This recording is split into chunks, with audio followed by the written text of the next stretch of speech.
اجيب لحضرتك معايا حاجه وانا جايه؟ هاتي لنفسك، هاتيلك فستان كويس تحضري بيه فرح بنت عمتك. انا مش هحضر الفرح.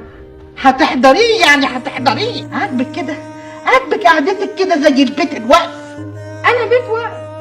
انا اكتر واحده كان بيجيلها عرسان، عريس واثنين وعشرة، عيبهم الوحيد اني كنت بختارهم.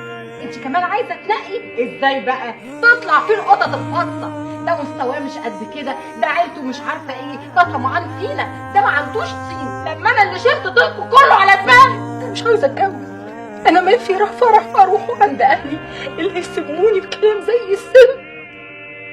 امتى هنفرح بيكي بقى؟ والله نفسنا نفرح بيكي، ده انتي حلاوتي خالص. تصوري ده انتي اصغر من العروسه، اصغر من العروسه. ايه الكدابين ده؟ انا ببقى اخلف العروسه.